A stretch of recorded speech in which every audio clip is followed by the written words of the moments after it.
Di Jalan Sabah, titik kenal dekat Cek Eri Cek. Kobaran api membakar bagian dapur sebuah rumah makan warteg Jalan Haji Sabah, Kembangan, Jakarta Barat. Banyaknya material yang mudah terbakar membuat api dengan cepat menghanguskan seluruh isi dapur. Petugas pemadam kebakaran yang tiba di lokasi berupaya melokalisir api agar tidak terjadi perambatan ke permukiman warga. Diduga kemunculan api akibat selang regulator gas 3 kg bocor saat memasak di dapur. Jakarta sih nanti dapur mau dibawa ke sini api nyala, jadi dia kepalanya ke sana aja nggak jadi keluar. Itu aja yang jadi langsung berontak. Tidak ada korban jiwa dalam peristiwa ini, namun akibat kebakaran, pemilik warteg merugi puluhan juta rupiah. Dari Jakarta, Miftahul Gani, iNews melaporkan.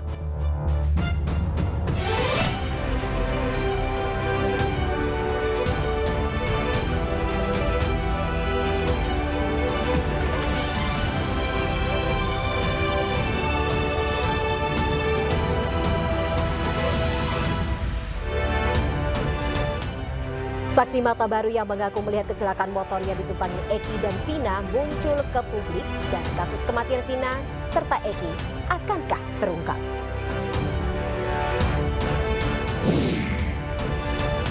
Suami ditahan, seorang ibu yang diduga mengalami gangguan jiwa tega membunuh anak kandungnya yang masih berusia 1,5 tahun.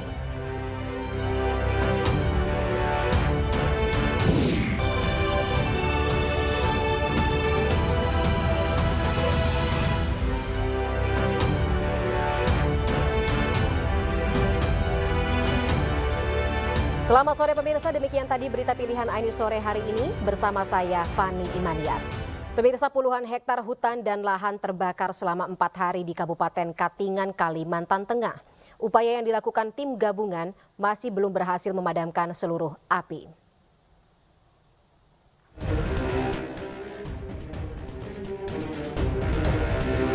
Hingga hari keempat, kebakaran puluhan hektar hutan dan lahan masih berlangsung dan meluas di Desa Luwu Kanan, Kecamatan Tasik Payawan, Kabupaten Katingan, Kalimantan Tengah. Asap tebal disertai kobaran api, melahap lahan bercampur semak belukar, serta pepohonan yang lokasinya berada jauh dari permukiman warga. Upaya pemadaman dilakukan tim gabungan Damkar Dinas Kehutanan Provinsi Kalimantan Tengah dengan memanfaatkan air yang masih tersedia di lokasi kebakaran dan menyambung selang panjang. Akan tetapi kondisi hutan yang luas disertai angin kencang membuat proses pemadaman belum maksimal. Di wilayah Luwuk itu gambutnya sangat dalam dan juga kondisi cuaca beberapa hari ini cukup berangin, Bang. Jadi sangat menyulitkan kita melakukan pemadaman. Berarti lahan yang sudah disemprot dengan air itu masih menyala gitu? Iya benar, Bang. Karena gambutnya sangat kering, jadi kita semprot, nanti selang beberapa menit dia kena angin, nyala lagi gitu. Kebakaran hutan dan lahan di Kabupaten Katingan, Kalimantan Tengah ini terjadi sejak minggu lalu. Diduga lahan sengaja dibakar orang tak bertanggung jawab untuk membuka lahan baru yang akan digunakan untuk membuka areal perkebunan. Dari Kabupaten Katingan, Kalimantan Tengah, Ade Sata, iNews melaporkan. Sementara itu pemirsa, upaya eksekusi paksa sebuah rumah mewah di kawasan elit Menteng, Jakarta Pusat oleh tim jurusita Pengadilan Negeri Jakarta Pusat pada pagi tadi diwarnai kericuhan. Sekelompok orang yang mengaku kerabat penghuni rumah berusaha menggagalkan eksekusi hingga terjadi aksi saling dorong dan nyaris baku hantam.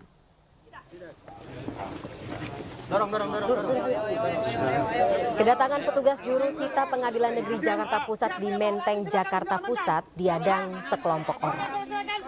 Petugas yang mencoba melakukan eksekusi disambut reaksi protes dengan memblokade pintu masuk.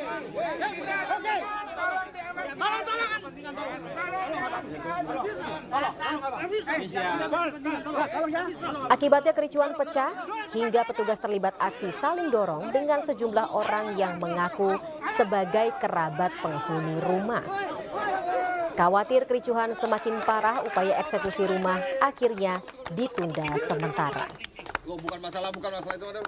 Kita mundur. Ya, dan penetapan dari pengadilan tentang eksekusi pengosongan nomor 90 2017 eksekusi Akan tetapi setelah kita coba untuk terobos massa di sana, kekhawatiran takut ada benturan, maka dari pihak keamanan kita harus mundur dulu deh. Dan harus di balik kanan dulu biar tidak terjadi benturan. Gitu sih. Sebuah rumah 3 lantai di Kecamatan Margahayu, Kabupaten Bandung ambruk rata dengan tanah. Diduga ambruknya bangunan ini lantaran pondasi yang tidak kuat untuk menahan beban bangunan.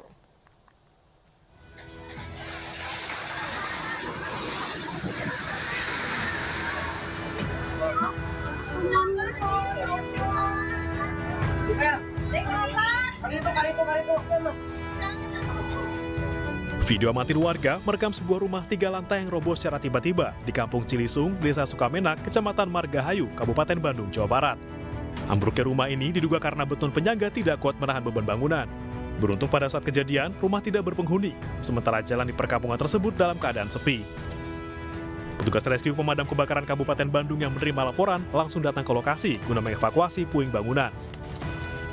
Awal mulanya mah itu dia apa sakra yang panjang gitunya retak keras. Udah gitu teh langsung melepaskan di atas. Begitu lah berapa menit langsung hancur.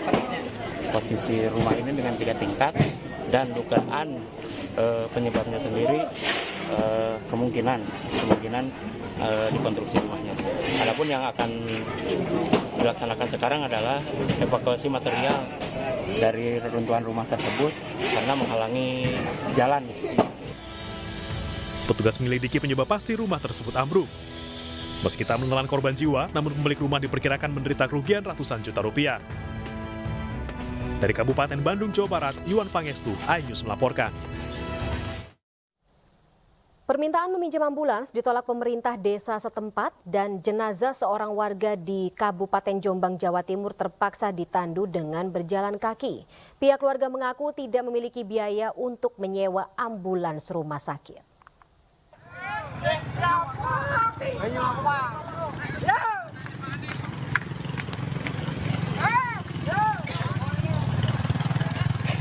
Miris karena tidak adanya ambulan, warga desa Jipor apa harus ditandu.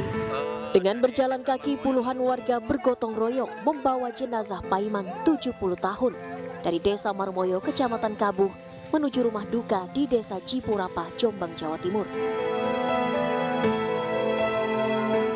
Warga bahkan harus melintasi hutan dan jalan desa sejauh 3 km. Paiman meninggal dunia saat beristirahat di rumah kerabat ketika hendak berobat ke bidan di desa Marmoyo. Karena tidak punya biaya menyewa ambulan, keluarga ingin meminjam ambulans siaga desa untuk membawa jenazah Paiman. Namun tidak diizinkan pihak pemerintah desa Marmoyo. Kenapa tidak menyewa mobil jenazah, Mas? Kenapa nggak berani? Ya di samping nggak punya uang ya buat laporan dulu katanya kan. Jadi kelamaan nunggu prosesnya. Sementara Kepala Desa Jupurapah menyatakan pihaknya menolak permintaan keluarga lantaran ambulan tidak diperbolehkan mengangkut jenazah. Karena untuk ambulans siaga desa itu aturannya tidak boleh untuk mengangkut jenazah atau orang meninggal. Nah, itu ada pergubnya, target pergub saya lupa, nanti kan dulu itu sudah ada sosialisasi terkait penggunaan mobil siaga desa. Tidak boleh untuk mengangkut jenazah.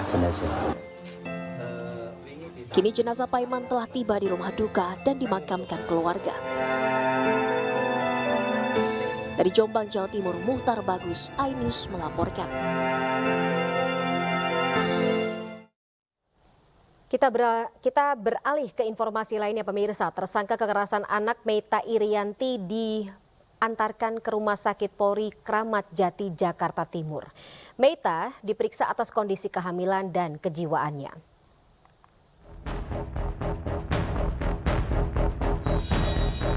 Meita Irianti, tersangka kekerasan anak di Daycare Wensen School, tengah diperiksa kesehatannya di Rumah Sakit Polri Kramat Jati. Meita diperiksa terkait kesehatan kehamilannya karena mengalami sejumlah gejala seperti mual dan pusing. Untuk itu, penyidik Polres Metro Depok menitipkan Meita ke Rumah Sakit Polri.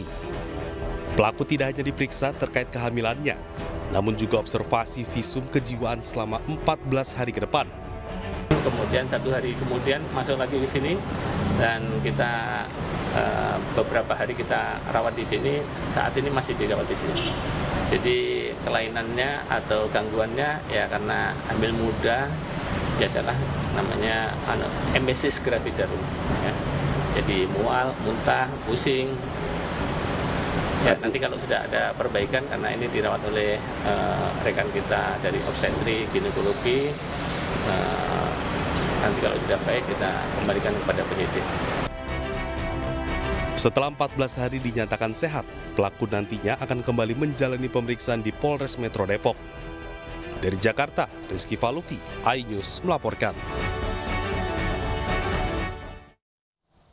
Sementara itu pemirsa, bocah berusia 1,5 tahun yang tewas di tangan ibu kandungnya sendiri dimakamkan di TPU Srengseng Sawah Jagakarsa, Jakarta Selatan. Ayah korban yang saat ini berada di tahanan dihadirkan untuk melepas kepergian sang buah hati.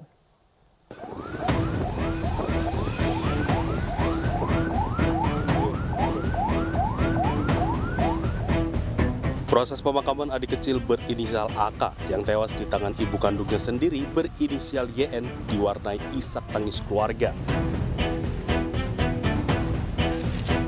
Ayah korban yang sebelumnya berada di rutan Polres Depok akhirnya diperbolehkan melihat jasad anaknya terakhir kali dengan pengawalan ketat.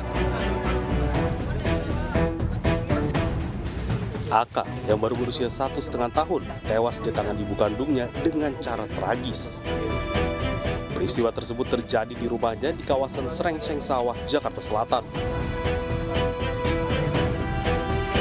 Korban yang mengalami memar sempat dibawa ke rumah sakit di kawasan Depok, namun akhirnya tutup usia karena kurangnya penanganan medis akibat keterbatasan asuransi BPJS. Ini kita sudah mengamankan ibu anak yang dibantu. Ya, jadi di PPA dari kemarin sudah kita menggali keterangan-keterangan yang dibutuhkan oleh penyidik. Kejadian ini diduga akibat depresi sang ibu pasca penangkapan suaminya. Terlebih pelaku memiliki riwayat gangguan kejiwaan dan selama ini harus mengkonsumsi obat. Maka seorang psikiater itu akan menegakkan diagnosis setelah melakukan pemeriksaan psikologis yang mendalam. Setelah itu baru rencana terapinya akan dilakukan. Umumnya pada awal terapi itu 2-4 minggu akan dilakukan evaluasi dan monitor terhadap perbaikan gejala, perbaikan fungsi dari yang bersangkutan. Obatnya akan dilanjutkan sampai beberapa bulan ke depan, bisa 6-9 bulan. Sementara itu YN masih menjalani pemeriksaan intensif oleh penyidik Unit Perlindungan Perempuan dan Anak Polres Metro Jakarta Selatan. Dari Jakarta, Helmi Sajangbati melaporkan.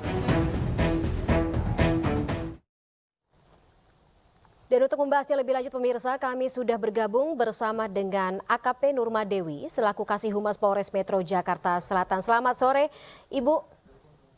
Selamat sore, Mbak. Baik. Bu Nurma, mungkin dari pemeriksaan terus kemudian kesaksian, terutama ketika pelaku juga sudah diamankan oleh kepolisian saat ini, kronologi kejadian dan motif pelaku sampai melakukan tindakan tragis seperti ini apa? Ya, jadi kalau penyidik kemarin setelah dapat serahan dari keluarga terlapor, kita langsung memintain keterangan. Dari saksi-saksi kita sudah meriksa 3 saksi dari nenek korban, kemudian omnya korban, kemudian juga dari tantenya korban. Dari situ kita dapat keterangan yang jelas bahwa anak tersebut memang dianiaya atau dibanting langsung di teras rumah, gitu, Mbak, izin.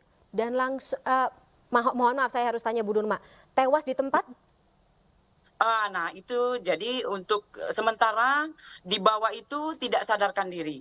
Jadi di bawah itu sudah keadaan koma. Dibawa ke rumah sakit dalam keadaan koma? Dibawa ke rumah sakit di daerah Depok. Nah, di situ 1 hari, kemudian hari Senin itu anak meninggal dunia, Mbak.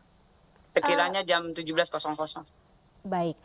Ketika peristiwa tersebut terjadi di rumah, Bu Nurma, tidak ada orang lain yang menyaksikan, yang mengetahui?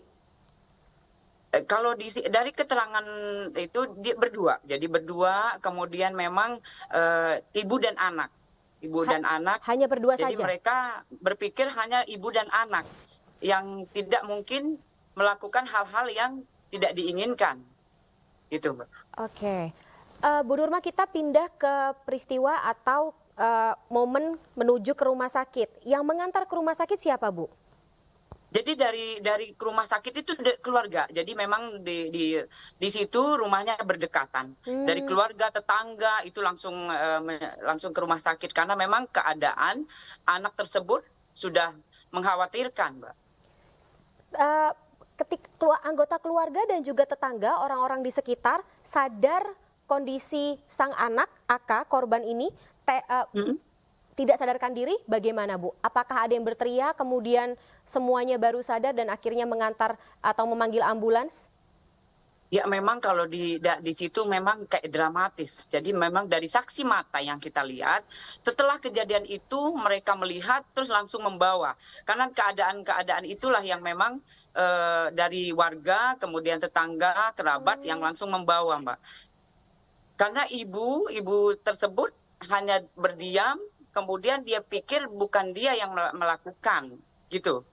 Itu yang memang kita gali terus keterangan-keterangan baik dari saksi-saksi yang melihat, kemudian saksi-saksi yang betul-betul kejadian ada di tempat.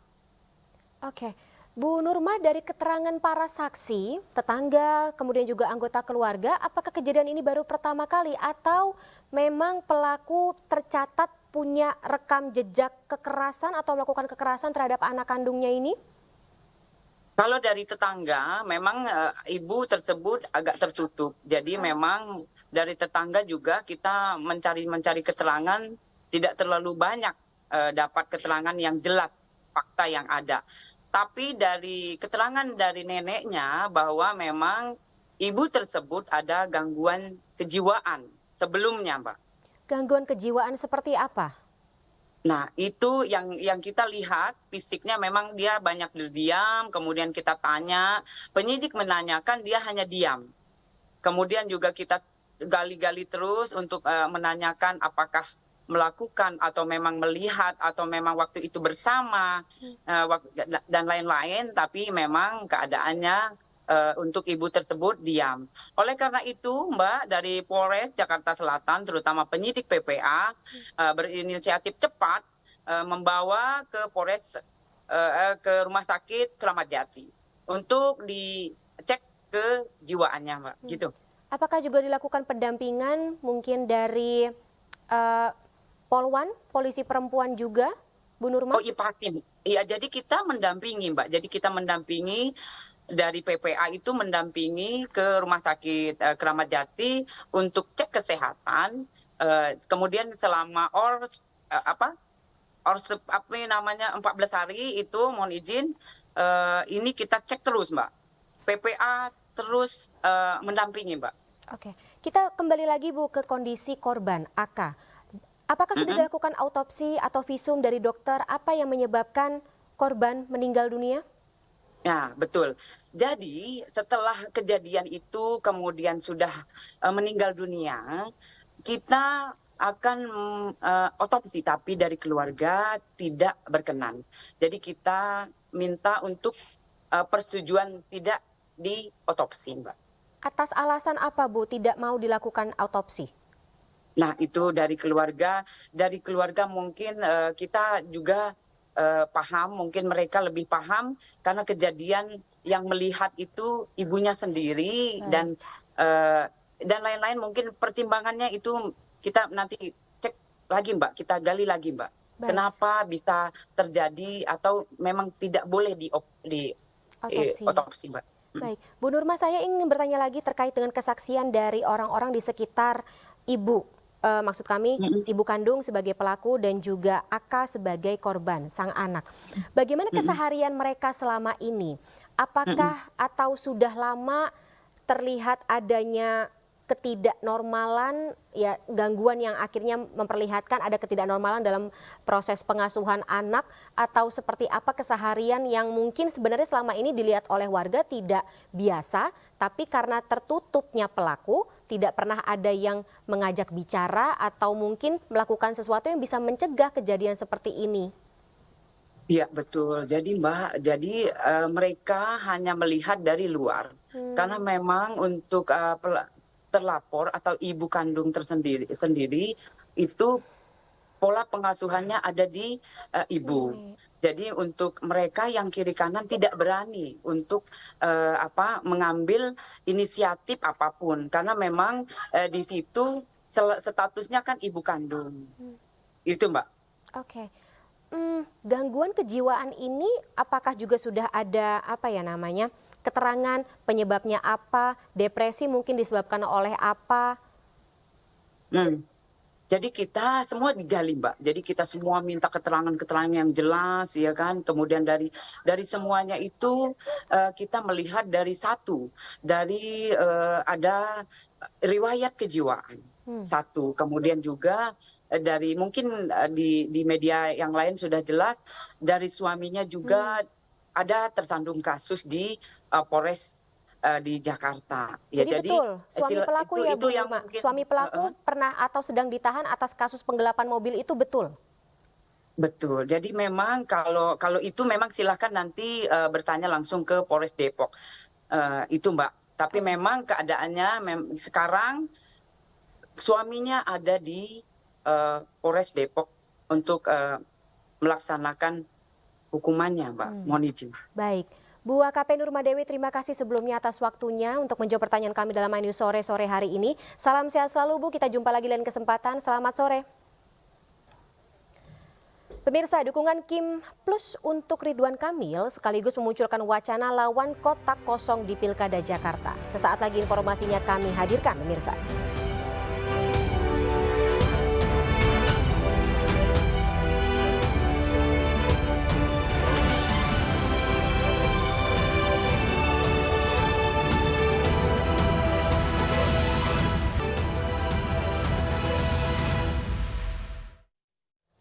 Terima kasih pemirsa, Anda masih bersama kami dalam My News Sore. Koalisi Indonesia Maju memastikan Ridwan Kamil melaju di Jakarta.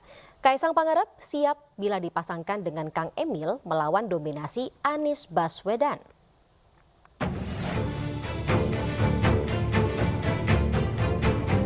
Peluang Ridwan Kamil maju di Pilgub Jakarta semakin lebar. Koalisi Indonesia Maju dipastikan akan mengusung Kang Emil dalam gelaran Pilkada Jakarta mendatang. Ya, insya Allah di Kim Plus sudah muncul satu nama, yaitu Ridwan Kamil untuk Pilkada DKI Jakarta. Untuk wakilnya masih dibicarakan atau gimana? Untuk wakilnya nanti mungkin sehari 2 hari kita akan sampaikan ke media. Senada dengan Gerindra, Partai Golkar juga pastikan Ridwan Kamil OTW Jakarta. Kenapa? Pilkada DKI on the way. Pak, pertimbangan Golkar melepas jabat gimana Pak? Kenapa? On the way to DKI. Sementara, Ketua Umum PSI Kaisang Pangarep menyatakan kesiapannya untuk maju dalam Pilkada Jakarta. Kalau saya pribadi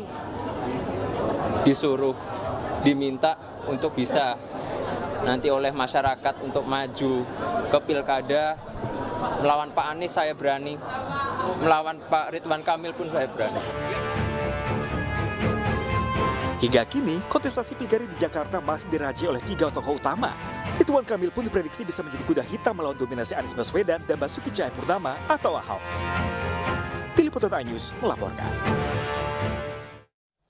Sementara itu pemirsa, dukungan Kim Plus untuk Ridwan Kamil sekaligus memunculkan wacana lawan kotak kosong di Pilkada Jakarta. Lantaran hingga kini baru Ridwan Kamil yang memenuhi syarat kursi dukungan partai untuk maju di Pilkada Jakarta mendatang.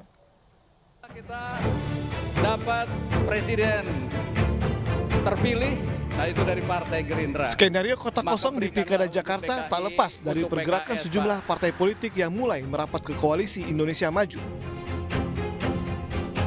Setidaknya ada 3 partai politik di luar poros Kim yang berpeluang bergabung, yaitu PKS, PKB, dan Partai Nasdem.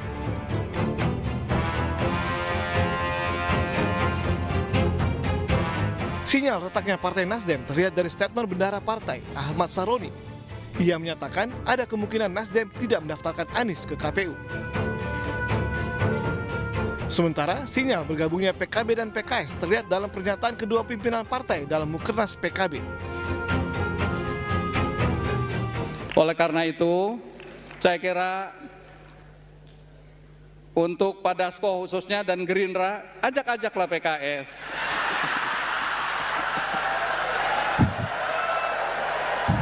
Jangan coba sekedar ngajak Nasdem dan PKB. PKS ditinggalkan sendirian.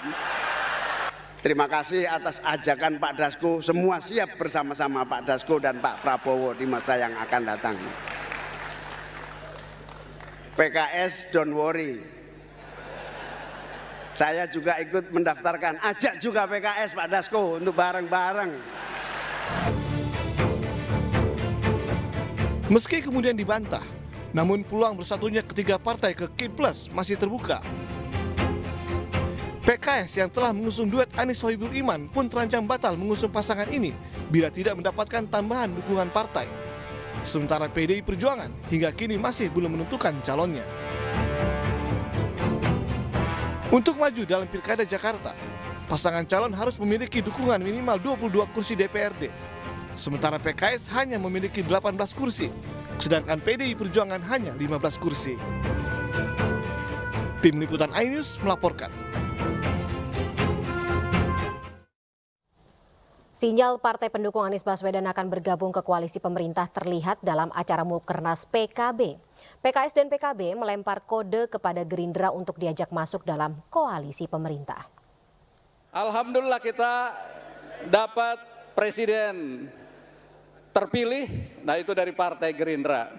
Maka berikanlah untuk DKI, untuk PKS, Pak.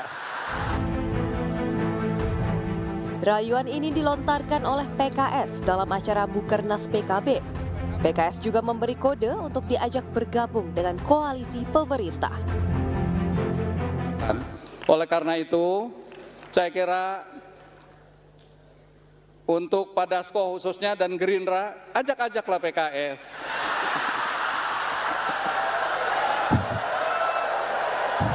Jangan coba sekedar ngajak Nasdem dan PKB. PKS ditinggalkan sendirian. Makanya di Bang Surya, Gus Ami ini juga rupanya takut. Makanya tempat duduk saya dipisahkan sebelah sana. Kode dari PKS ini langsung disambut oleh PKB. Terima kasih atas ajakan Pak Dasko. Semua siap bersama-sama Pak Dasko dan Pak Prabowo di masa yang akan datang. PKS don't worry. Saya juga ikut mendaftarkan. Ajak juga PKS Pak Dasko untuk bareng-bareng. Dan semua kekuatan bangsa untuk bersama-sama menata Indonesia yang sedang di persimpangan jalan. Sebelumnya Partai Gerindra juga merayu PKB untuk bergabung di pemerintahan. Bahwa bangsa Indonesia itu membutuhkan kita, oleh karena itu ke depan PKB, Gerindra, semua partai harus bersama-sama. Dan karena tadi sudah dibilang bahwa kita adalah cinta lama, kami tunggu PKB untuk masuk dalam pemerintahan bersama dengan kami. Saling rayu dilakukan sejumlah partai demi meloloskan calonnya di Pilkada 2024. Saat ini peta dukungan partai di sejumlah daerah terbagi antara partai-partai tergabung Koalisi Indonesia Maju dengan partai lain seperti PDI Perjuangan, PKS, dan PKB. Tim Liputan iNews melaporkan. Pemirsa, langkah Anies maju dalam Pilkada Jakarta terancam. Lantaran hingga kini baru PKS yang menyatakan dukungannya. Sementara Nasdem memberikan sinyal untuk pecah kongsi dengan Anies Baswedan.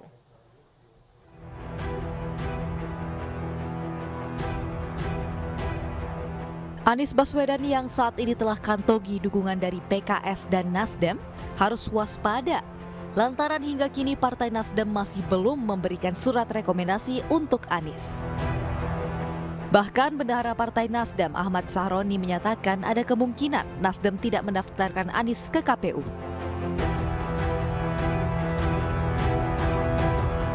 Selain Nasdem, Anies Baswedan telah mendapatkan dukungan dari PKS. Namun PKS memberikan syarat hanya akan dukung Anies bila maju dengan Sohibul Iman. Namun potensi Anies belum aman. Sejumlah partai beramai-ramai ingin bergabung dengan koalisi pemerintah. Jadi saya kira sejauh ini memang ada kecenderungan di mana Pak Anies ini tidak diberikan jalan mulus oleh partai-partai yang berhimpun di Koalisi Indonesia Maju untuk menjadi gubernur Jakarta ke depan. Sementara PDI Perjuangan hingga kini belum putuskan dukungannya. Nama Ahok sempat digadang-gadang menemani Anies dalam pilkada mendatang. Namun aturan yang ada tidak memperbolehkan mantan gubernur maju sebagai calon wakil gubernur. Tim Liputan iNews melaporkan. Pemirsa, Ketua Umum PSI Kaisang Pangarep bersilaturahmi ke kantor DPP PKB. Dalam pertemuan ini, PSI mengajak PKB untuk berkolaborasi dalam Pilkada Jawa Tengah dan Jakarta. Kim tidak ada Jong-un,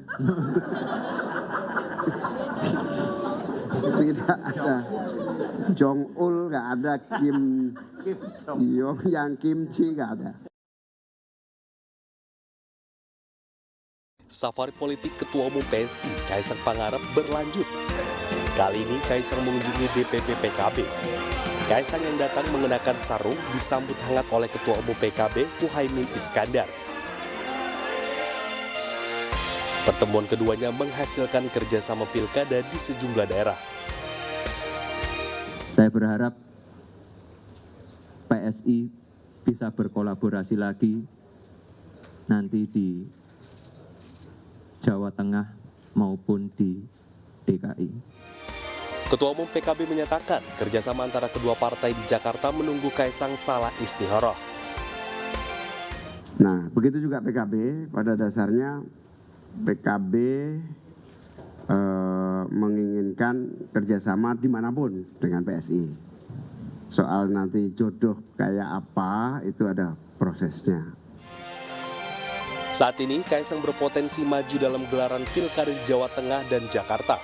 Selain ke PKB, Kaisang pun sudah bersilaturahmi ke beberapa partai politik seperti Golkar, PKS, dan Nasdem. Tim Liputan iNews melaporkan. Pemirsa, jelang upacara Hari Kemerdekaan Republik Indonesia ke-79 di Ibu Kota Nusantara atau IKN, kereta tanpa rel semakin siap dioperasikan. Sesaat lagi informasinya kami hadirkan.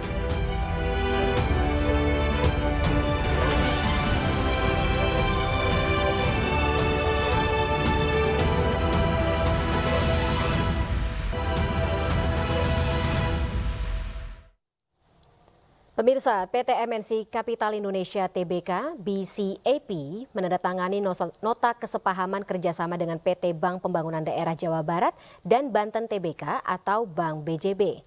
Kerjasama ini untuk meningkatkan aspek layanan produk dan digitalisasi menuju inklusi keuangan digital di Indonesia.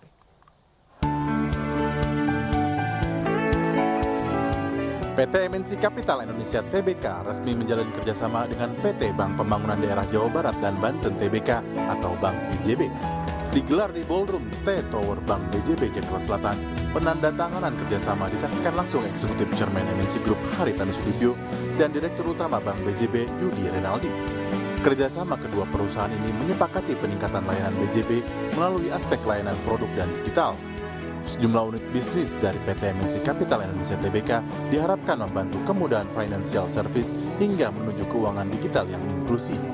Dan unit-unit yang kita kerjasamakan di antara lain adalah digital payment kita dan bilal agregator, ada Motion Pay dan Flash Mobile, di mana nanti produk-produk dari Motion Pay dan Flash Mobile ini akan memperkuat digitalisasi ekosistemnya dari Digi, dari aplikasi digital bankingnya daripada Bank BJB. Jadi kalau tadi teman-teman perhatiin yang ditandatangan itu ada dua, yang tentunya pertama adalah MOU terkait layanan dan produk, dan yang kedua terkait digitalisasi, yang mudah-mudahan ini dapat membantu meningkatkan layanan Bank BJB kepada para mitranya. Eksekutif Chairman MNC Group Haritanu Sudibyo optimis kerjasama ini akan terus berkembang di masa yang akan datang ke segala lini. Intinya kerjasama ini mudah-mudahan menjadi awal yang baik ya, untuk ditingkatkan lagi, tidak hanya sebatas di financial services, mungkin di media juga Pak, ya mungkin apa yang nanti bisa dikerjasamakan. PT MNC Capital Indonesia TBK akan terus aktif menjajaki kolaborasi dengan produk digital unggulan untuk mengembangkan ekosistem perbankan yang terdepan. Dari Jakarta, Esra Ambarita, Fakih Satrio, iNews melaporkan. Beralih ke informasi lainnya pemirsa, Saka Tatal, mantan terpidana kasus pembunuhan Vina dan Eki, siap dikonfrontir dengan Aep dan Dede terkait kesaksian palsu mereka. Selain itu, Saka Tatal mengaku siap membeberkan dan memberi keterangan sesuai fakta sesungguhnya nanti saat hadir di pemanggilan tim penyidik Barreskrim Polri sebagai saksi.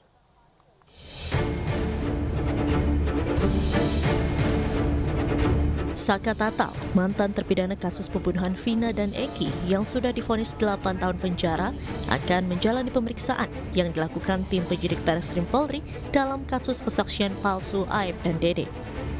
Saka Tatal mengaku dirinya siap diperiksa sebagai saksi jika memang kesaksiannya dibutuhkan untuk proses penyelidikan. Saka juga siap dikonfrontir dengan Aep dan Dede, pasalnya keterangan Aep dan Dede lah yang mengakibatkan 8 orang mendekam di tahanan. Iya, jadi Saka akan memberikan kesaksian Saka yang sebenarnya, cerita Saka dari awal sampai akhir Saka akan ceritakan semua. Pemeriksaan rencananya akan dilakukan pada hari ini, namun pemeriksaan kembali diundur menjadi Selasa pekan depan. Kalau informasinya hari Rabu, jadi dari Mabes yang akan datang ke Cirebon. Mungkin kepentingannya bukan Saka aja yang mungkin gitu. Tapi dengan pengunduran waktu ini memang ada informasi Mabes akan datang ke Lapas Bandung yang 7 terpidana itu di. Hingga kini kasus pembunuhan Vina dan Eki belum juga terpecahkan. Banyak saksi bermunculan seolah menambah kusut benang merah kasus yang harus diurai. Dari Cirebon, Jawa Barat, Tim Liputan iNews melaporkan. Kuasa hukum Saka Tatal Farhad Abbas menantang ayah Eki, Ibtu Rudiana, untuk melakukan sumpah pocong. Tantangan tersebut disampaikan Farhad menanggapi pernyataan Rudiana yang mengaku tidak berbohong dalam kasus Vina. Sementara praktisi hukum Rasman Nasution menanggapi soal sumpah pocong tidak perlu dilakukan karena masih belum diperlukan dalam kasus Vina dan Eki.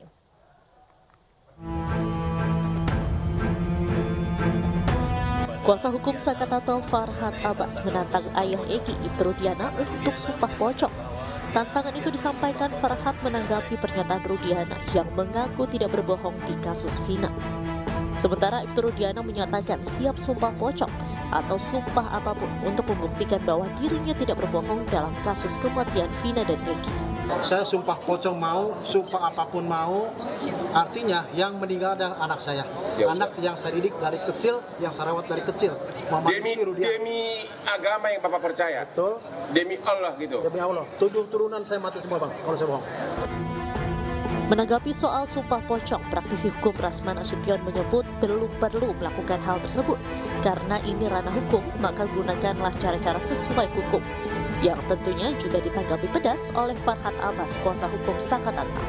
Bahwa dalam konteks pemahaman hukum yang saya pelajari, itu yang namanya sumpah pocong belum diatur dalam hukum kita beracara. Terutama di pengadilan agama. Ya. Tetapi dalam kaitannya dengan pendekatan hukum yang disebut dengan decisoir atau pemutus, ketika kita sudah tidak lagi menemukan pendekatan hukum melalui aturan undang-undang yang berlaku. KUHP, KUHP, undang-undang yang lain, maka itu dapat dilakukan atas persetujuan kedua belah pihak. Nah, tetapi menurut saya, di kasus ini belum diperlukan yang namanya sumpah pocong. Rudiana itu kan polisi, penyidik. Ya, kalau dia udah nongol sekian lama hilang, kemudian nantang sumpah pocong lagi, jangan dihalang-halangi lagi, Rasman. Suruh dia datang nanti hari Jumat, karena ini kan niat baik dia. Justru dengan dia sumpah pocong itu bagus, beban kalian tuh berkurang.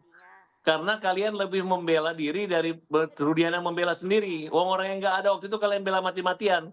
Sekarang mereka udah mau sumpah pocong, kenapa kamu larang? Nggak boleh dilarang, biarin aja.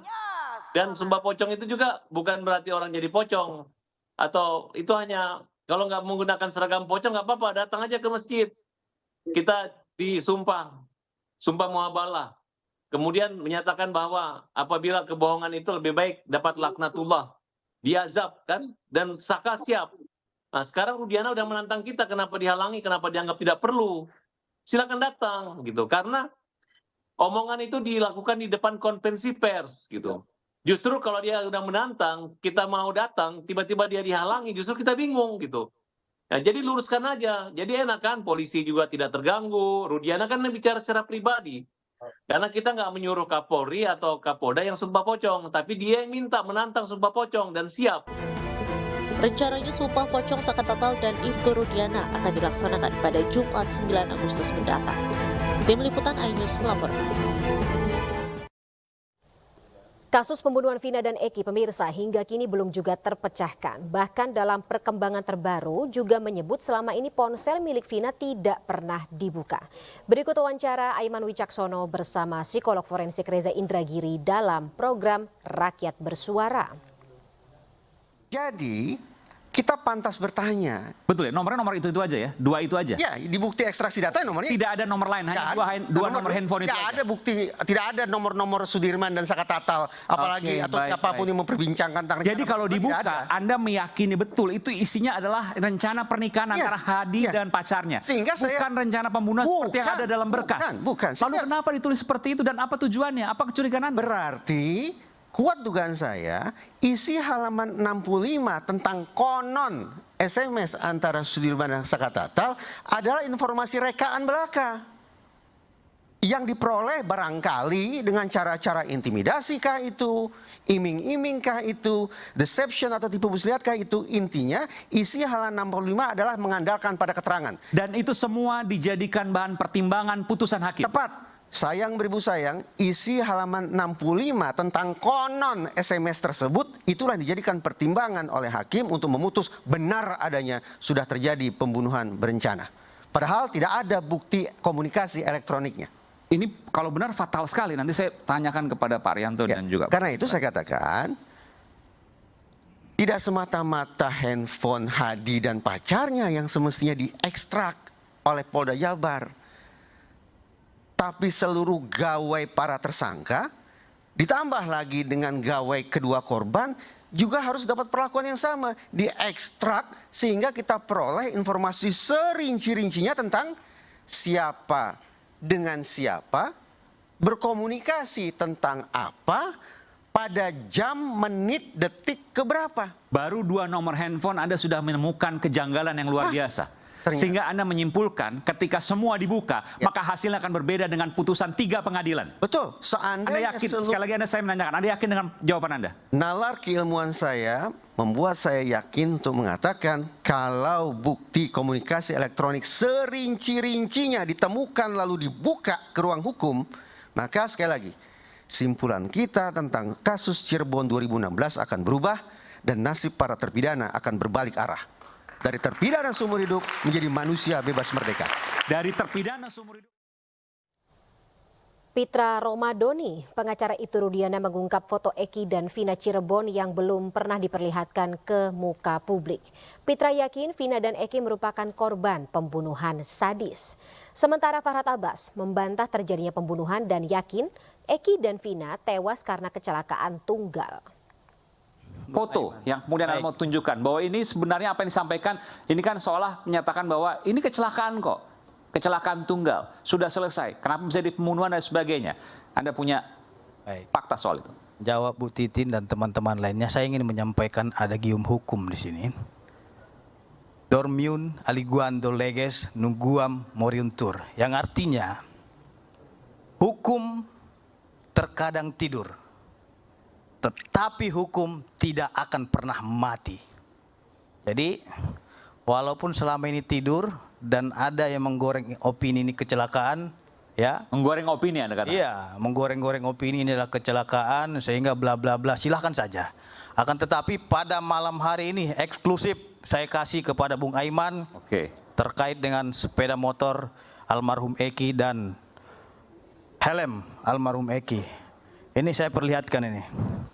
Ya, kami oke. Ini motor apa ini? Ini motor. Ini belum pernah ditampilkan sebelumnya ya? Belum pernah. Oke. Katanya kan tabrakan ke tiang itu, ke tiang lampu jalan. Ini motor Eki dan Vina waktu itu ya? Iya. Ini belum pernah ditampilkan sebelumnya? Belum pernah ditampilkan sama sekali nih.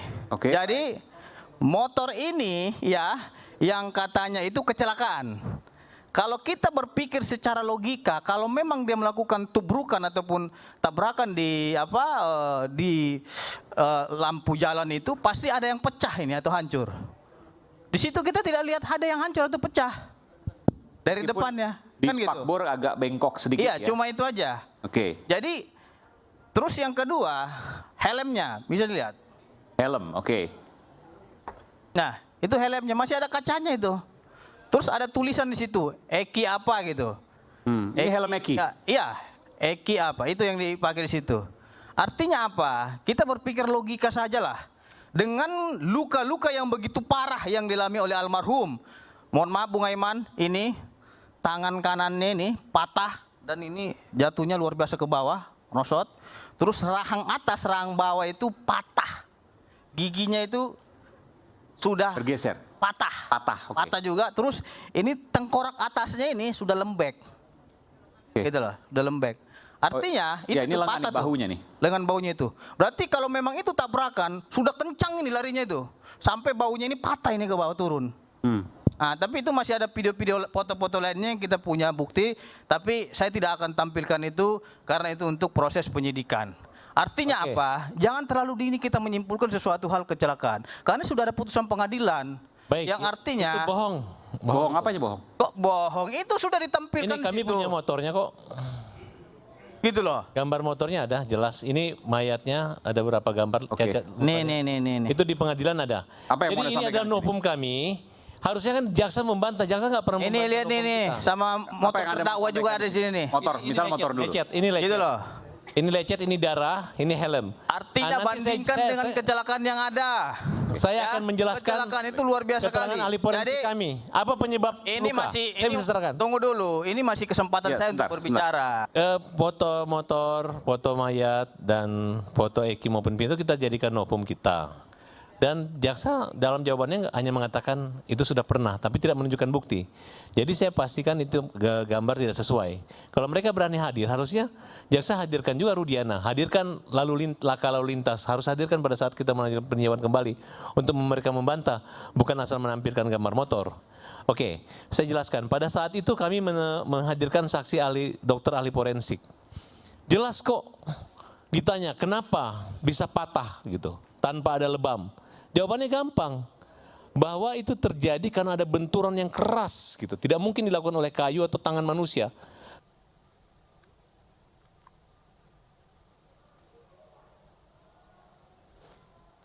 Pemirsa, kasus pembunuhan Vina dan Eki hingga kini belum juga terpecahkan. Bahkan dalam perkembangan terbaru juga menyebutkan selama ini ponsel milik Vina tidak pernah dibuka.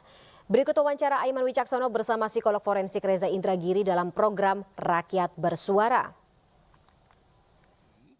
Kita pantas bertanya. Betul ya, nomornya nomor itu aja ya, dua itu aja. Ya, di bukti ekstraksi data nomornya. Tidak ada nomor lain, hanya dua nomor handphone itu. Tidak ada bukti, tidak ada nomor-nomor Sudirman dan Saka Tatal, apalagi atau siapapun yang memperbincangkan tentang. Jadi kalau dibuka, Anda meyakini betul itu isinya adalah rencana pernikahan antara Hadi dan pacarnya. Sehingga bukan rencana pembunuhan seperti yang ada dalam berkas. Bukan. Lalu kenapa ditulis seperti itu dan apa tujuannya? Apa kecurigaan Anda? Berarti kuat dugaan saya, isi halaman 65 tentang konon SMS antara Sudirman dan Sakatatal adalah informasi rekaan belaka yang diperoleh barangkali dengan cara-cara intimidasi kah itu, iming-iming kah itu, deception atau tipu muslihat kah itu. Intinya isi halaman 65 adalah mengandalkan pada keterangan. Dan itu semua dijadikan bahan pertimbangan putusan hakim. Tepat. Sayang beribu sayang, isi halaman 65 tentang konon SMS tersebut itulah dijadikan pertimbangan oleh hakim untuk memutus benar adanya sudah terjadi pembunuhan berencana.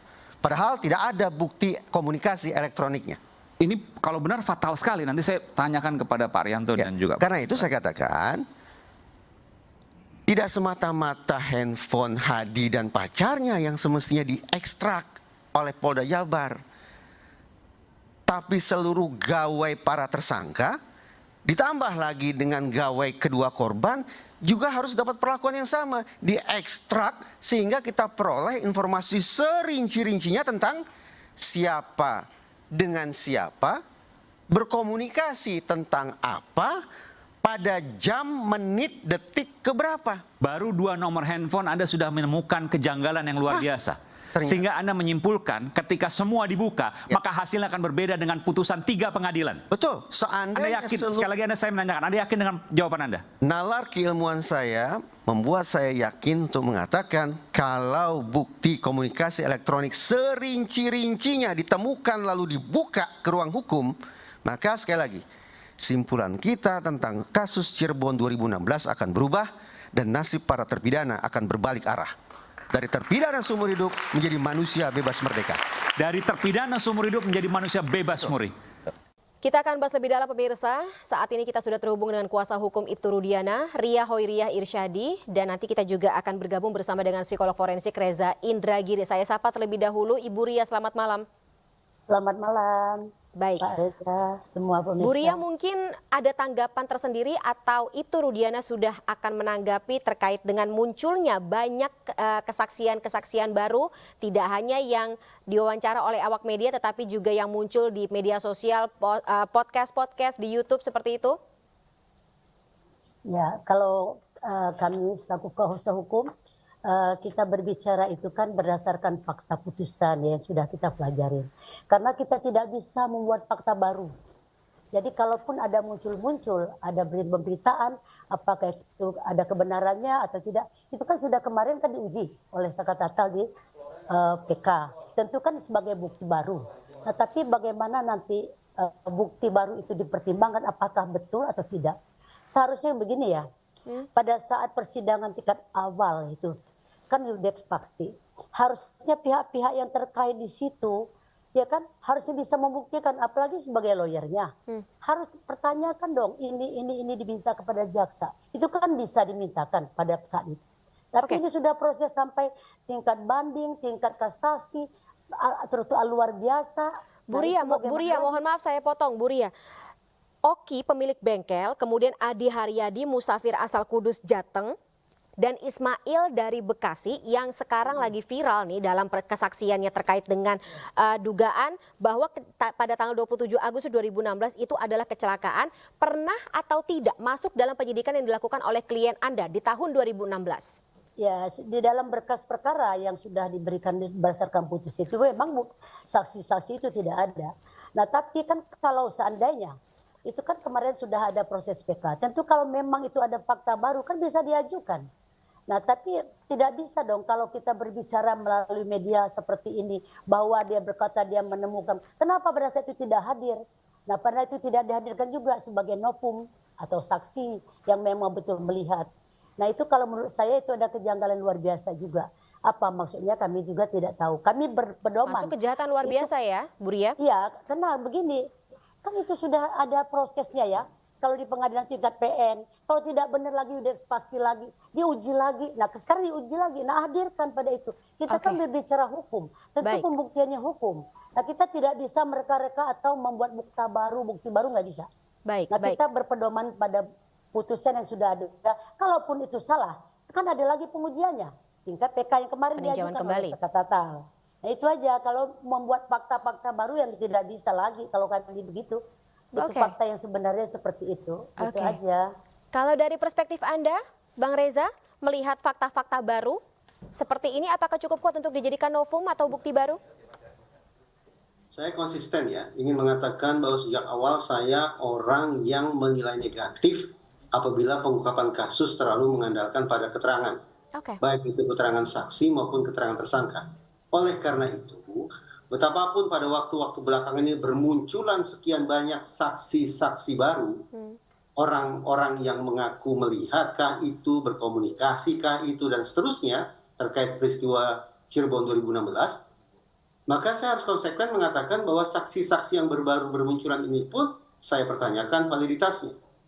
Karena itu, ketimbang mengandalkan pada keterangan, apakah 1 saksi, 10 saksi, 100 saksi, 1000 saksi, saya lebih mengedepankan pada pencarian bukti saintifik terkait peristiwa Cirebon 2016. Bukti saintifik inilah yang saya yakin tidak akan terbantahkan untuk menguji apakah kedua korban yaitu almarhumah Vina dan almarhum Eki meninggal akibat kecelakaan ataukah akibat situasi lainnya. Termasuk data ponsel, sempat ada yang mengatakan salah satu kunci dari pengungkapan kasus ini ada pada data ponsel Vina. Ya, itu yang saya katakan di program Rakyat Bersuara, bahwa komunikasi elektronik serinci-rincinya baik itu di gawai para tersangka, sekarang terpidana, maupun yang ada di gawai kedua korban harus dibuka dan dihadirkan di ruang hukum. Karena itulah yang akan memberikan bukti-bukti terkait dengan ada tidaknya komunikasi tentang pembunuhan berencana antar para tersangka, dan untuk memahami kondisi psikologis apa kira-kira yang dialami oleh kedua korban pada waktu-waktu kritis tersebut. Termasuk untuk mengecek kesinkronan waktu, benarkah bahwa dalam jangka waktu sekian menit setelah jam 22, korban mengalami serangkaian kejahatan berupa penganiayaan, perkosaan massal, pembunuhan, untuk kemudian jasadnya dipindah-pindahkan sedemikian rupa. Itu yang sekali lagi saya yakini akan menjanjikan kepada kita bukti yang tidak terbantahkan tentang peristiwa yang sesungguhnya sangat menyedihkan ini. Bang Reza tidak bertanya-tanyakah mengapa dari tahun 2016 sampai dengan saat ini 2024 data-data dalam ponsel baik Vina maupun Eki tidak pernah dibeberkan ke muka publik, ke awak media, atau mungkin diangkat sebagai salah satu novum dalam persidangan? Pertama, sudah barang tentu karena bukti semacam itu tidak bisa diakses oleh terpidana dan para penasihat hukum mereka untuk kepentingan PK. Bukti-bukti semacam itu seperti halnya mandaukah, samuraikah, spermakah, bahkan kendaraan bermotorkah, itu semua berada dalam penguasaan penyidik. Ini pula salah satu kritisi saya terkait dengan proses persidangan di Indonesia yang menurut saya tidak sungguh-sungguh memenuhi azas fairness atau keseimbangan bagi kedua belah pihak, baik itu bagi penasihat hukum maupun bagi jaksa penuntut umum. Itu satu. Kedua, yang saya khawatirkan adalah bukti-bukti yang boleh jadi meringankan terdakwa seandainya dibuka di ruang hukum, itu yang barangkali sengaja disembunyikan oleh pihak-pihak tertentu. Kalau disembunyikan, maka peluang bagi terdakwa untuk bisa memperjuangkan nasib mereka dengan klaim bahwa mereka tidak bersalah itu yang akan bisa dipatahkan. Karena sekali lagi bukti-bukti itulah yang tampaknya atau boleh jadi sengaja disembunyikan oleh pihak-pihak tertentu. Klaim Bang Reza cukup, saya sih ini mungkin akan cukup ramai ya ke depannya. Mungkin Bu Ria bisa menanggapi tadi ada kekhawatiran. Ya, Bang Reza juga menjadi salah satu perspektif yang mungkin hadir saat ini di tengah masyarakat ketika kenapa data komunikasi di ponsel kedua korban ini tidak pernah dijadikan sebagai bukti, tidak pernah dibuka. Mungkin dari klien Anda sendiri sempat mengatakan sesuatu terkait dengan concern ini kepada Bu Ria? Hal itu sudah nggak berlaku lagi, baik. Why? Seharusnya begini. Kenapa ya? Ini proses itu kan sudah awal.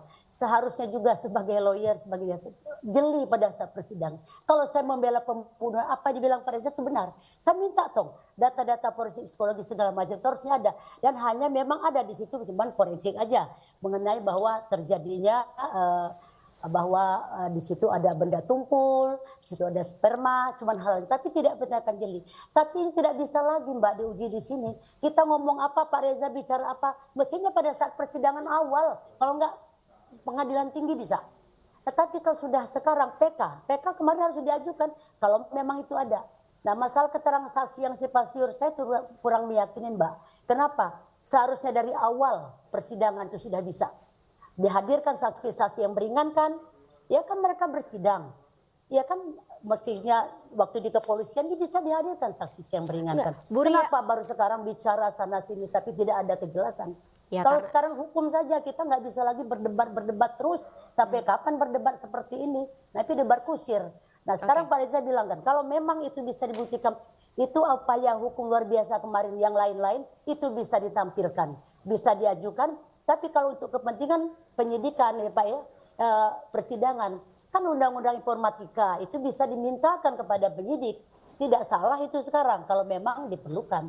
Tapi itu juga sudah dihadirkan kok di dalam bukti-bukti forensik kan sudah ada beberapa itu yang membuktikan bahwa terjadinya pemukulan, terjadinya pemerkosaan itu sudah ada itu hasil forensiknya itu. Nah, itu aja. Jadi kami tidak banyak Mbak membeda ini karena putusan itu sudah inkrah. Kalau kita mentah lagi tidak bisa dasar hukumnya apa? Kecuali upaya hukum. Upaya hukum luar biasa sudah dilakukan gitu loh PK. Nah sekarang garasi, nah garasi sudah ya sudah gimana lagi? Masa buka awal lagi? Ini bis ini perkaranya. Ibu boleh saya ralat ya Bu ya kalau misalnya dari untuk pemerkosaan sendiri sampai dengan saat ini masih jadi perdebatan karena Ya, dari hasil betul. visum dokter Ya. sendiri juga masih simpang siur. Ya, tapi kita kan membaca di situ kan di dalam putusan itu ya kan ada sperma segala macam diperkirakan. Tapi kan memang detailnya itu tidak dilakukan pemeriksaan. Tapi kan kita tidak bisa berbicara banyak Mbak. Apa yang harus kita buktikan lagi dari putusan itu? Kecuali upaya hukum yang luar biasa dan dibuktikan lagi. Nah, kata Pak Reza tadi majukan aja gitu. Kalau memang itu bisa jadi bukti betul itu memang data forensik segala macam itu penting sekali rangkaian. Tapi bukan satu-satunya itu saja untuk membuktikan bahwa terjadi pembunuhan atau pemerkosaan atau bukan. Tapi ada didukung Saya dengan tanya sekali yang lagi lain. Bu Ria, klien Anda Pak Rudiana terutama terkait dengan data ponsel yang dipunyai oleh anak kandungnya sendiri Eki. Ini sempat diceritakan juga kepada kuasa hukumnya atau tidak? Karena lagi-lagi seperti kata psikolog forensik Bang Reza tadi, salah satu yang bisa menjadi membuka tabir ini atau bisa diajukan sebagai bukti baru dalam sidang peninjauan kembali adalah data ponsel milik putra kandung Pak Rudiana dan juga Vina. Pernah ada pembicaraan mengenai hal ini? Masalah ponsel tadi, kan yang kepentingan mengajukan PK itu bukan kita, Kak. Kemajuan PK itu kan pihak terpidana. Kalau kita untuk mengajukan apa artinya itu? Nah kalau dia bisa mintakan silakan, tapi itu nggak ada hak atau kewenangan dari dia. Oh ini ponsel tidak ada. Itu kepentingan Tapi permintaan pada awal. Permintaan Ya, selama ini Bu Ria dari 2016 sampai 2024 pernah ada pihak yang meminta ingin dibuka data-data ponsel tersebut. Ya itu udah kepentingan di luar itu Pak, ini rahasia penyelidikan bukan kita yang punya urusannya ya. Nggak mungkin disampaikan. Kalau memang diminta bisa ke penyidiknya gitu loh. Itu ada prosedurnya, bisa di sana. Kalau kita nggak bisa. Nah itu karena sudah peristiwa sekian lama ya. Nah jadi itu, dan Rudiana juga nggak punya kewenangan untuk hal itu. Karena dia bukan penyidiknya langsung. Bukan kan, ya itu aja. Bang Reza sendiri apa tanggapannya? Sebagaimana saya katakan tadi, tidak hanya pada persidangan kasus Cirebon, tetapi pada hampir semua persidangan bisa dikatakan yang namanya terdakwa dan penasihat hukum mereka praktis tidak punya akses yang berimbang terkait dengan bagaimana mereka bisa menguji barang bukti, terutama bukti-bukti yang perlu ditakar atau dicek secara saintifik. Barang-barang bukti semacam itu merupakan objek yang sepenuhnya berada dalam penguasaan penyidik. Jadi tergantung apakah penyidik bersedia atau tidak membuka akses itu. Karena itulah, maka menurut saya akan sangat luhur kiranya apabila Mabes Polri sendiri, sekali lagi Mabes Polri sendiri yang mencari, menemukan, dan membawa ke ruang hukum novum berupa bukti komunikasi elektronik, baik gawai para tersangka maupun gawai kedua korban. Kalau keluhuran macam ini yang dipraktekkan oleh Mabes Polri, maka praktis ini merupakan sebuah terobosan yang luar biasa. Bahwa mekanisme PK atau peninjauan kembali ternyata tidak diikhtiarkan oleh terpidana beserta penasihat hukum mereka, tapi justru digerakkan roda-roda PK itu oleh Mabes Polri sendiri. Bayangkan seandainya Mabes Polri melakukan atau mengambil langkah sedemikian mulia, kemudian hakim mengabulkan itu, maka sah sudah bahwa nasib para terpidana akan berubah dari terpidana seumur hidup menjadi manusia bebas murni justru berkat keluhuran profesionalisme Polri. Kita harapkan seperti itu Bang Reza, tapi kalau misalnya penyidik menolak untuk membuka data-data ponsel tersebut atau bukti-bukti lain yang dirasa sebagai kunci atau bisa menjadi kunci. harapan saya Mahkamah Agung lah yang akan kemudian mengeluarkan regulasi atau memberikan perintah agar kemudian barang bukti komunikasi elektronik itu dihadirkan di ruang sidang. Oke, saya kembali ke Bu Ria mungkin ini terakhir dan juga mungkin singkat saja Bu Ria karena kita tahu sebelumnya salah satu kuasa hukum dari Pak Rudiana sempat menyatakan ingin mensomasi salah satu saksi yang sekarang juga mengeluarkan keterangan baru. Apakah ada rencana untuk mensomasi keterangan-keterangan baru dari pihak-pihak lain yang muncul beredar saat ini? Ya kita kalau yang itu belum ini, ngelihat relevansinya aja Mbak dalam proses perkaranya nih. Yang nggak penting kita nggak penting gitu loh, karena kita tetap berpegang pada yang sudah ada, putusan yang ada. Itu aja. Baik, baik. Bu Ria dan juga Bang Reza Indragiri, terima kasih sebelumnya atas waktunya dalam iNews sore-sore hari ini. Salam sehat selalu, sampai jumpa. Ya, terima kasih. Pemirsa iNews sore selanjutnya akan kembali bersama rekan saya Davi Pratama. Ya, selamat malam Davi. Ada informasi apa yang akan Anda sampaikan setelah ini? Selamat malam Fani dan pemirsa, iNews sore masih akan kembali dengan informasi sebuah rumah 3 lantai di Kecamatan Margahayu, Kabupaten Bandung, Jawa Barat ambruk dan rata dengan tanah. iNews sore segera kembali.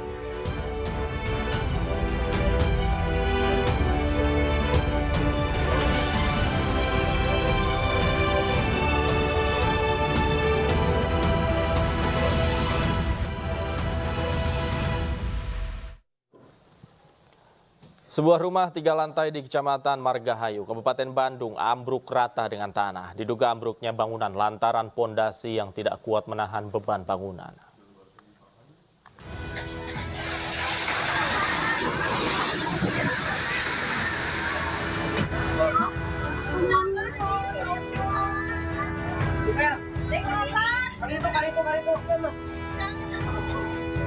Video amatir warga merekam sebuah rumah 3 lantai yang roboh secara tiba-tiba di Kampung Cilisung, Desa Sukamenak, Kecamatan Margahayu, Kabupaten Bandung, Jawa Barat. Ambruknya rumah ini diduga karena beton penyangga tidak kuat menahan beban bangunan. Beruntung pada saat kejadian, rumah tidak berpenghuni, sementara jalan di perkampungan tersebut dalam keadaan sepi. Petugas rescue pemadam kebakaran Kabupaten Bandung yang menerima laporan langsung datang ke lokasi guna mengevakuasi puing bangunan. Awal mulanya? Awal mulanya itu dia dapat sakra yang panjang gitunya, retak keras. Udah gitu teh langsung melepaskan di atas. Begitu ya berapa menit langsung hancur. Posisi rumah ini dengan 3 tingkat dan dugaan penyebabnya sendiri kemungkinan dikonstruksi rumahnya. Adapun yang akan dilaksanakan sekarang adalah evakuasi material dari reruntuhan rumah tersebut karena menghalangi jalan. Petugas menyelidiki penyebab pasti rumah tersebut ambruk. Meski tak menelan korban jiwa, namun pemilik rumah diperkirakan menderita kerugian ratusan juta rupiah. Dari Kabupaten Bandung, Jawa Barat, Yuan Pangestu, iNews melaporkan.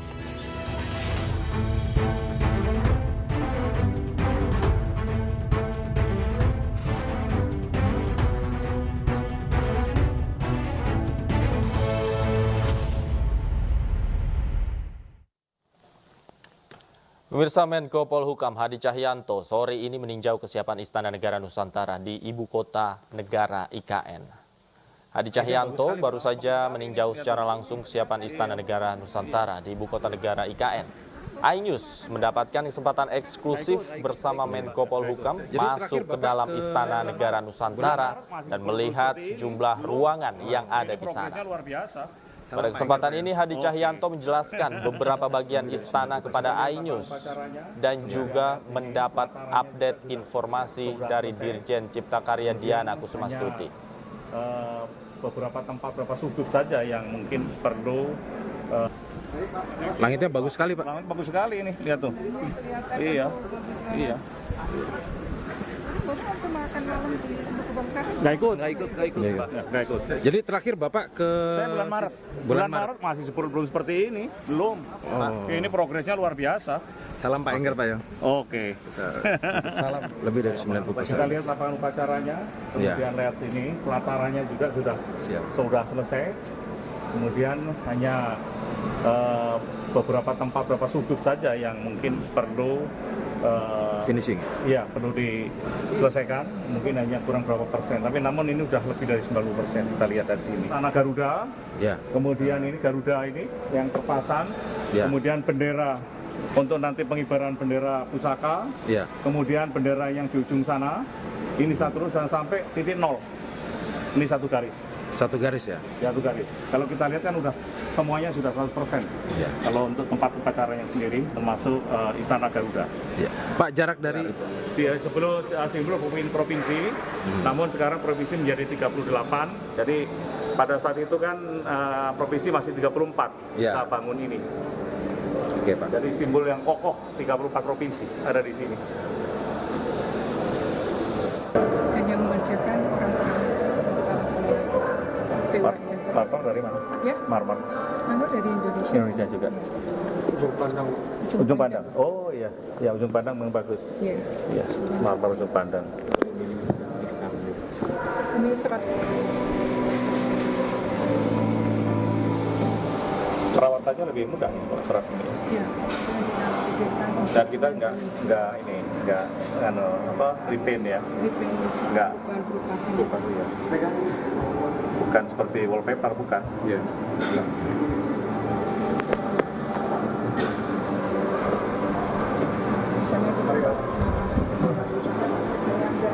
Ya, itu nanti kalau tersebar kan biar tahu. Dari sini kita ke ruangan mana lagi? Sementara nanti yang digunakan untuk tanggal 13 sampai 17 hanya di sini. Oh ya, untuk ruang kerja Bapak Presiden? Tempat penyimpanan bendera pusaka segala ada di sini. Oh ya, ada. Tapi belum bisa kita. Iya, iya. Jadi presiden kan duduk kan seperti di kamar ruang presiden.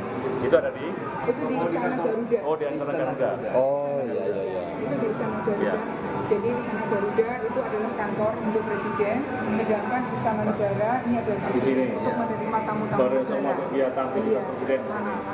Kantornya di Garuda. Ya. Kemudian tempat tinggal Pak Presiden di sini. Di sini. Ya. Tapi kami juga menyiapkan juga pavilion. Pavilion berarti aktivitas presiden kalau enggak mau. Dan untuk mengetahui kondisi terkini di Istana Negara Ibu Kota Nusantara di Kalimantan Timur, sudah bergabung bersama kami jurnalis senior iNews Media Group Armi Dian Kurniawan melalui sambungan telepon. Selamat malam, Armi. Armi, suara saya terdengar. Selamat malam, Armi.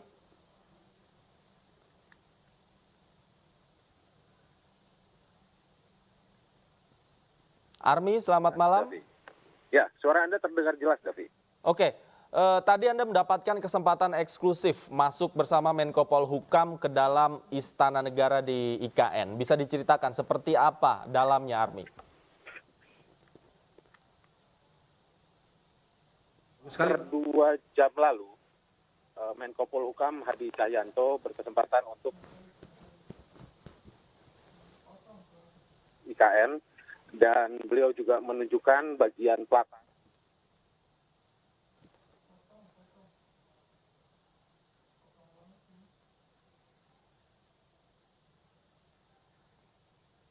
Oke, Armi, saat ini Anda sedang berada di mana, Armi? Karena audio yang kami dengar di sini tidak jelas. Barangkali Anda lagi bergerak dari titik satu ke titik yang lainnya, Armi. Ya, kita sudah dalam perjalanan menuju Balikpapan. Dan baru saja setelah menjelang maghrib tadi di IKN, rombongan kembali bergerak ke Balikpapan dari Ibu Kota Nusantara.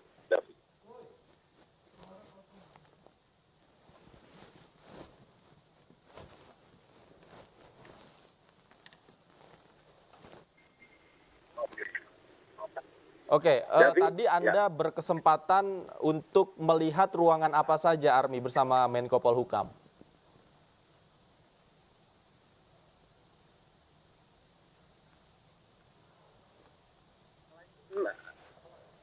Kredensial ini adalah menerima tamu negara, lalu melantik juga sebuah ruangan yang akan dijadikan tempat presiden menerima para kepala daerah, gubernur, wali kota, dan bupati di IKN pada tanggal 12 Agustus mendatang. Ruangan ini berlantai marmer, semua marmer dari Indonesia, berlapis serat pisang, dan tadi juga Menko Polhukam sempat meraba. Ya, baik. Kami mohon maaf pemirsa, audio kami dengan Army agak terganggu. Terima kasih Army Dian atas laporan Anda langsung dari Ibu Kota Nusantara. Selamat bertugas kembali. Pemirsa, Menko Polhukam Hadi Cahyanto sore ini meninjau kesiapan Istana Negara Nusantara di Ibu Kota Negara IKN. Hadi Cahyanto baru saja meninjau secara langsung kesiapan Istana Negara Nusantara di Ibu Kota Negara IKN. iNews mendapatkan kesempatan eksklusif bersama Menko Polhukam untuk masuk ke dalam Istana Negara Nusantara dan melihat sejumlah ruangan di sana. Pada kesempatan ini, Hadi Cahyanto menjelaskan beberapa bagian istana kepada iNews dan juga mendapat update informasi dari Dirjen Cipta Karya Diana Kussumastuti. Baru saja Menko Polhukam mengakhiri kunjungannya di Istana Negara Nusantara. Itu nanti kan tersebar kan biar tahu. Dari sini kita ke ruang mana lagi? Sementara nanti yang digunakan untuk tanggal 13 sampai 17 hanya di sini. Oh ya, untuk ruang kerja. Dalam rangka pengamanan rangkaian kegiatan upacara peringatan 17 Agustus di Ibu Kota Nusantara, Kodam 6 Mula Warman menurunkan belasan tank tempur dan meriam. Belasan alutsista tempur disebar di titik strategis di wilayah Ibu Kota Nusantara.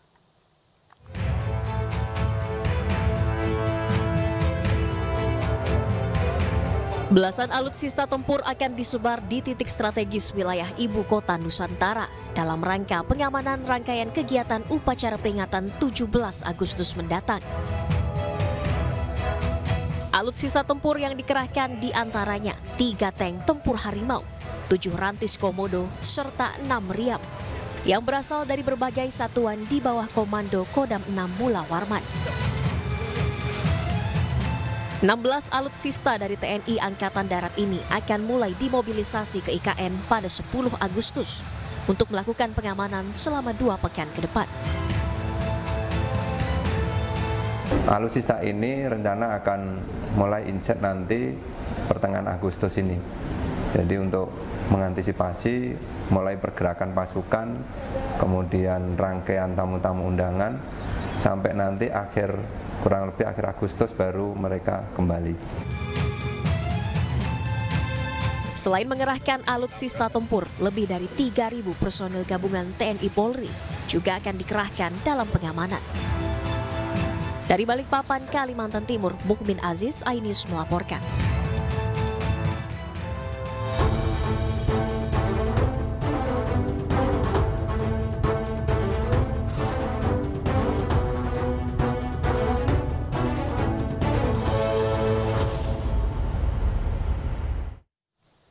Pemirsa, Presiden Republik Indonesia Joko Widodo meresmikan pabrik PT Indonesia BTR Energy Material di kawasan industri Kendal, Jawa Tengah pada Rabu siang.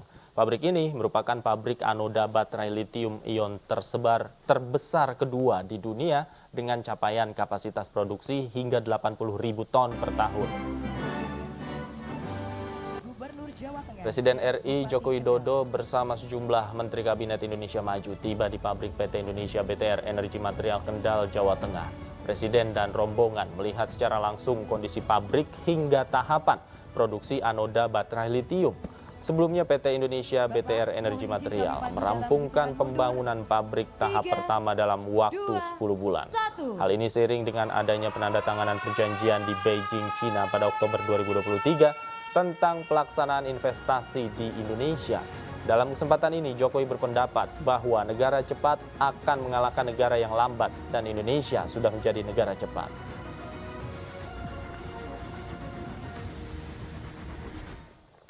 Yang itu akan memberikan nilai tambah yang besar, baik masalah rekrutmen tenaga kerja maupun terhadap pertumbuhan ekonomi kita. Saya sangat menghargai kecepatan pembangunan pabrik ini. Baru 10 bulan yang lalu kita tanda tangan di Beijing. Tahu-tahu pabriknya sudah jadi. Ini yang namanya kecepatan. Dan bolak-balik saya sampaikan, negara yang cepat akan mengalahkan negara yang lambat. Dan kita sekarang sudah menjadi negara yang cepat. Manajer tim ad hoc Olimpiade Paris 2024 PBSI Arman Darmaji menjadi korban pencurian di Olimpiade Paris. Informasinya usai jeda. Tetaplah di Sore.